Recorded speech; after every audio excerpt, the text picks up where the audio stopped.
नमस्कार विद्यार्थी मित्रांनो, आज आपण सायन्स इयत्ता 6वी chapter number 1 natural resources air water and land याच्याविषयी माहिती पाहणार आहोत. तर बघा, सुरुवात करूया आपल्या टॉपिकला. सगळ्यात अगोदर आपण ह्या टॉपिकचं इंट्रोडक्शन समजावून घेऊया. तर बघा, सुरुवात करूया नॅचरल रिसोर्सेस पासून. नॅचरल रिसोर्सेस यालाच आपण नैसर्गिक संसाधने असं म्हणतो. तर काय काय येते ह्या नैसर्गिक संसाधनांमध्ये? नैसर्गिक संसाधने म्हणजे निसर्गात आढळणाऱ्या ज्या काही गोष्टी आहेत त्याला आपण नैसर्गिक संसाधने असं म्हणतो. तर सुरुवातीला बघा, फक्त नैसर्गिक संसाधनांचा विचार केला तर याच्यामध्ये दोन भाग पडतात किंवा दोन फॅक्टर्स पडतात. कोणते? तर त्याला आपण म्हणतो बायोटिक फॅक्टर्स आणि दुसरा आहे अबायोटिक फॅक्टर्स. मग बायोटिक फॅक्टर्स मध्ये काय येतं? तर बायोटिक फॅक्टर्सला मराठीमध्ये आपण म्हणूया जैविक घटक आणि अबायोटिक फॅक्टर्स म्हणजे अजैविक घटक.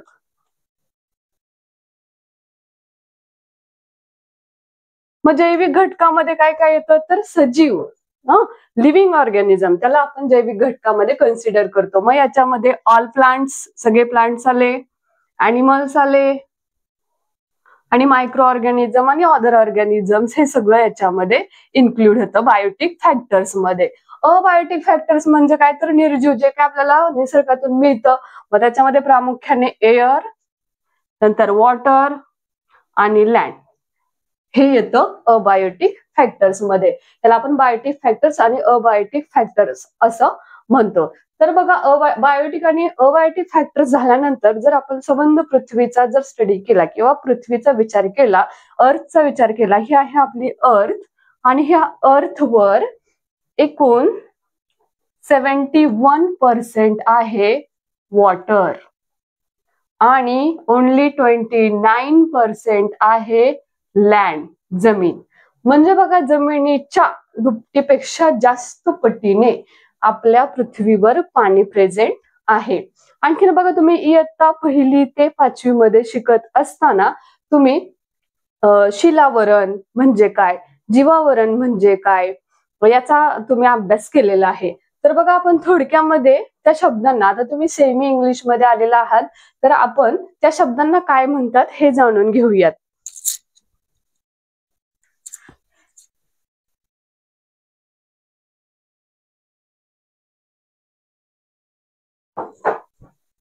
तर बघा, पहिल्यांदा आपण एअरचा विचार करूया.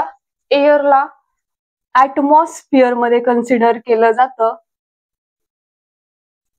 वॉटर म्हणजेच त्याला हायड्रोस्फिअर असं म्हटलं जातं. आणि लँडला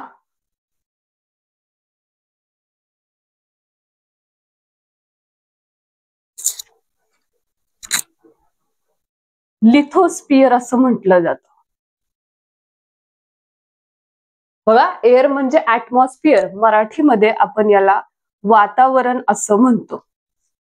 वॉटर म्हणजे हायड्रोस्फिअर, याला आपण जलावरण असं म्हणतो. आणि लँड म्हणजे लिथोस्फिअर, याला आपण शिलावरण असं म्हणतो. तर असा काहीतरी एखादा शब्द असेल ना, जो तुम्ही शिकलाय की वातावरण, जलावरण आणि शिलावरण या तिघांचं मिळून, म्हणजे एअर, वॉटर आणि लँड या तिघांचं मिळून बायोस्फिअर बनतं. बायोस्फिअर बनतं, याला आपण जीवावरण असं म्हणतो. जीवावरण. तर जीवावरणामध्ये कशा कशाचा समावेश होतो? तर वातावरण, जलावरण, शिलावरण, म्हणजेच ऍटमॉस्फिअर, हायड्रोस्फिअर आणि लिथोस्फिअर या तिघांचा समावेश कशामध्ये होतो? बायोस्फिअर मध्ये होतो. तर हे झालं आपलं नॅचरल रिसोर्सेसचं इंट्रोडक्शन. याच्यानंतर आपण 1 by 1 एअर, त्याच्यानंतर वॉटर आणि त्याच्यानंतर लँड याचा अभ्यास करणार आहोत.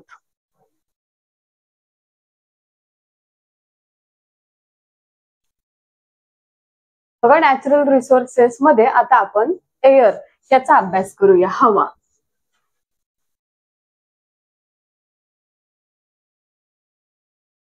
हवेविषयी माहिती पाहूया, एअर विषयी माहिती पाहूया.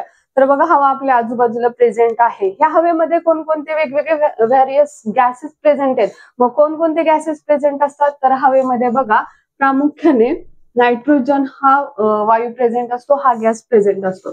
त्याच्यानंतर O2 oxygen, CO2 carbon dioxide, nitrogen dioxide, sulphur dioxide अशी इत्यादी गॅसेस हवेमध्ये प्रेझेंट असतात. Air is the mixture of various gases. हवा हे एक मिश्रण आहे, वेगवेगळ्या गॅसचं वेगवेगळ्या वायूंचं काय आहे मिश्रण आहे. तर बघा पुढे आपल्याला यातीलच काही गॅसेसचे युजेस बघायचे आहेत. तर बघूया N2 नायट्रोजन हा गॅस हवेमध्ये 78% 78% एवढा प्रेझेंट आहे. त्याच्यानंतर ऑक्सिजन O2 हा गॅस हवेमध्ये 21% प्रेझेंट आहे. त्याच्यानंतर कार्बन डायऑक्साइड हा किती प्रमाणामध्ये प्रेझेंट आहे तर 0.03 म्हणजे खूप खूप क्षुल्लक अशा प्रमाणामध्ये हा आपल्या हवेमध्ये प्रेझेंट आहे. त्याच्यानंतरचा गॅस आहे अर्गॉन, जो की अदर गॅसेस मध्ये येतो. तर हा अर्गॉन हा गॅस हवेमध्ये 0.9% इतका प्रेझेंट आहे. तर आपण आणखीन काही गॅस बघणार आहोत. पहिल्यांदा आपण ह्या गॅसेसचे युजेस काय आहेत हे बघूया. तर बघा हा जो नायट्रोजन आहे हा हवेमध्ये सर्वात जास्त प्रमाणामध्ये आहे. मग कोण घेतो हा वायू, कोणाला उपयोगी पडतो तर बघा वनस्पतींना स्वतःच्या वाढीसाठी, प्लांट्सला त्यांच्या ग्रोथसाठी हा नायट्रोजन गॅस उपयोगी पडतो. मग त्या वनस्पती काय करतात, त्या नायट्रोजन वायूचा कन्व्हर्शन हे नायट्रोजनस कंपाऊंड मध्ये करतात आणि तो गॅस ऍब्सॉर्ब करतात. आणखीन हा गॅस बघा तुम्ही जे चिप्स खाता, वेफर्सचे पॅकेट्स घेता त्याच्यामध्ये एक गॅस भरलेला असतो, एक वायू भरलेला असतो. मग तिथं कोणता वायू असतो तर हा नायट्रोजन वायू भरलेला असतो. ते चिप्स जास्त काळ टिकावे, ते मऊ पडू नये याच्यासाठी हा गॅस वापरलेला असतो. ऑक्सिजनचा वापर तर तुम्हाला माहिती आहे सजीवांना रेस्पिरेशन करण्यासाठी, श्वसन प्रक्रियेमध्ये हा गॅसचा उपयोग होतो. त्याच्यानंतर CO2 वायू, ह्या CO2 वायूचा उपयोग सुद्धा रेस्पिरेशन मध्ये सजीवांना. आणखी महत्वाचं काय तर प्लांट्सला, वनस्पतींना फोटोसिंथेसिससाठी, त्यांचं स्वतःचं फूड बनवण्यासाठी हा CO2 वायू महत्वाचा आहे. हा जो अर्गॉन वायू आहे, ह्या अर्गॉन वायूचा उपयोग बघा प्रामुख्याने बल्ब मध्ये केला जातो. आपले जे बल्ब्स असतात त्याच्यात लाईट लावल्यानंतर बल्ब चमकतात. हे कशामुळे तर त्याच्यामध्ये हा गॅस भरलेला असतो. कशामध्ये बल्ब मध्ये. त्याच्यानंतर अदर गॅसेस मध्ये आणखीन बघा एक झेनॉन हा गॅस आहे, तुम्हाला एक्झामला विचारलं जातं. तर ह्या झेनॉन गॅसचा वापर फोटोग्राफीमध्ये, म्हणजे जे फोटो काढताना बघा फ्लॅश पडतो, त्या फ्लॅश का पडतो तर ह्या झेनॉनमुळे. आणखीन काही गॅसेस आहेत त्याच्यामध्ये मग हेलियम नावाचा एक गॅस आहे. ह्या हेलियमचा वापर temperature maintain, low temperature maintain करण्यासाठी ह्या हेलियमचा वापर केला जातो. आणखीन एक निऑन नावाचा गॅस आहे. हा निऑनचा वापर ज्या की स्ट्रीट लाईट्स आहेत किंवा डेकोरेटिव्ह लाईट्स आहेत त्याच्यामध्ये ह्या निऑनचा वापर केला जातो. आणखीन क्रिप्टॉन, ह्या क्रिप्टॉनचा वापर सुद्धा फ्ल्युरोसेंट ट्यूब्स म्हणजे ज्या कलरफुल लाईट्स वगैरे असतात याच्यामध्ये ह्याचा वापर केला जातो. असे वेगवेगळे गॅसेस हवेमध्ये प्रेझेंट असतात आणि त्याचे आपण युजेस बघितले. त्याच्यानंतर पाहूया आपण एअर पोल्युशन. ह्या टॉपिक मधील एअर मधील महत्वाचा मुद्दा म्हणजे एअर पोल्युशन. तर बघा हवा प्रदूषण काय आहे. हवा प्रदूषण, प्रदूषण तुम्हाला माहित आहे. तर हे जे हवा प्रदूषण आहे अतिशय महत्वाचा मुद्दा ह्या टॉपिक मधला. हवा आणि आत्ताचा सगळ्यात महत्वाचा गंभीर प्रश्न की वाढतं हवा प्रदूषण, वाढतं एअर पोल्युशन. तर काय कारण आहेत हे एअर पोल्युशन वाढण्याचं तर महत्वाचं म्हणजे ज्या फॅक्टरीज आहेत, फॅक्टरीजमुळं हे हवा प्रदूषण वाढत आहे. त्याच्यानंतर व्हेकल्सची संख्या दिवसेंदिवस वाढत चाललेली आहे. ह्या व्हेकल्समुळे हवा प्रदूषण वाढतंय. आणखीन बघा गार्बेज मीन्स कचरा, त्या कचऱ्यामुळं हवा प्रदूषण वाढते. आणखी अदर बरेच रिझन्स आहेत ज्याच्यामुळं हवा दिवसेंदिवस काय होत चाललेली आहे, दूषित होत चालली आहे. बघा फॅक्टरीजचा जर विचार केला, वेगवेगळे कारखाने, वेगवेगळ्या इंडस्ट्रीजचा जर विचार केला तर त्या कारखान्यांमध्ये वेगवेगळे केमिकल्स यूज होत असतात. ते केमिकल्सचा वापर झाल्यानंतर त्याच्यातून एक विशिष्ट विषारी वायू, हार्मफुल गॅसेस बाहेर पडत असतात आणि ते हार्मफुल गॅसेस हे हवेमध्ये पसरले जातात. बघा तुम्ही कारखान्यांच्या धुरांड्या बघितल्या असतील कधीतरी, मग त्या कारखान्यांच्या धुरांड्यामधून हे विषारी वायू हवेमध्ये पसरत असतात. याच्यामुळे काय आपलं एअर पोल्युशन हे वाढतं. त्याच्यानंतर व्हेकल्स, गाड्यांचं प्रमाण खूप मोठ्या प्रमाणात वाढलेले आणि त्या गाड्यांच्या मधून तो जो धूर बाहेर पडतो तो धूर सुद्धा ह्याच्यामुळे काय होतं, एअर पोल्युशन वाढत चाललेलं आहे. त्याच्यानंतर बघा गार्बेज. गार्बेज मीन्स कचरा. आपण जो कचरा इतरत्र टाकतो, इकडे तिकडे टाकतो, मग त्या कचऱ्यामध्ये सुद्धा वेगवेगळे घटक, वेगवेगळ्या क्रिया सुरू असतात, विघटनाच्या क्रिया सुरू असतात, डिकम्पोजिशन सुरू असतं आणि त्या डिकम्पोजिशन मुळे काय होतं, तर एअर पोल्युशन वाढायला मदत होते. त्याच्यामुळे एअर पोल्युशन वाढतं. मग ह्या सगळ्याचा परिणाम काय होतो ह्याचा परिणाम, तर ह्याच्यामुळे वेगवेगळे डिसीजेस पसरतात. हे विषारी वायू शरीराच्या आत, सजीवांच्या शरीराच्या आत गेल्यानंतर लंग्सचे आजार होतात, फुफ्फुसाचे आजार होतात आणि ह्याच्यामुळं सजीवांना धोका निर्माण होण्याची शक्यता ही दाट असते. तर हे होतं बघा हवा प्रदूषण. हवा प्रदूषणामध्येच आणखीन एक पॉइंट दिलेला आहे पुस्तकामध्ये बघा. तर काय आहे तो पॉइंट, की ग्लोबल वॉर्मिंग किंवा आपण ओझोन लेअर विषयी माहिती घेऊया. ओझोन लेअर डिप्लेशन हा जो ओझोन लेअरचा जो मुद्दा आहे ह्याच्याविषयी मी काही तुम्हाला माहिती सांगते बघा. अतिशय महत्वाचा, परीक्षेसाठी महत्वाचा असलेला हा मुद्दा आहे.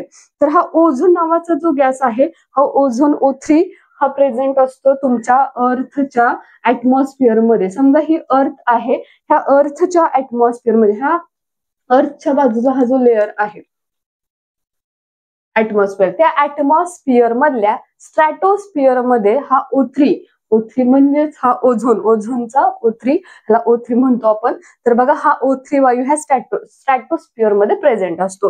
हा काय काम करतो ह्या ऍटमॉस्फिअर मध्ये, स्ट्रॅटोस्फिअर मध्ये, तर बघा सन पासून येणारी, समजा हा सन आहे आणि ह्या सन पासून जे काही युव्ही लाईट्स येतात, युव्ही लाईट्स म्हणजेच अल्ट्राव्हायोलेट रेज ऑफ लाईट्स, ह्या युव्ही लाईट्स हे हार्मफुल असतात कोणाला, सजीवांनाही. पृथ्वीवर राहणारे आपण सर्व सजीव आहेत, या सजीवांना घातक असलेली सूर्याकडून येणारी ही जे युव्ही लाईट्स आहे, हा युव्ही लाईट्स हा जो ओझोनचा लेअर आहे, हा ओझोनचा लेअर त्याला स्वतःमध्येच ऍब्सॉर्ब करून घेत असतो आणि त्याच्यामुळे तो आपल्यापर्यंत पोहोचत नाही.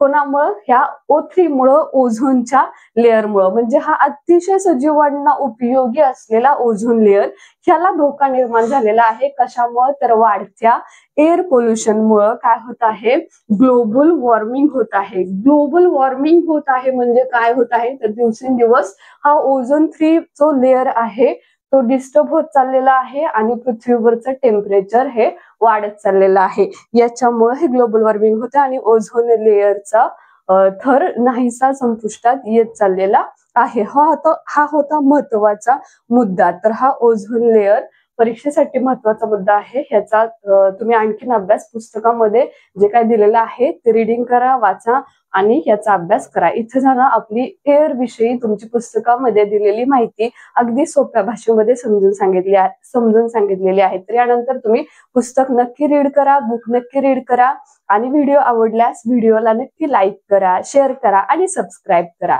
थँक्यू.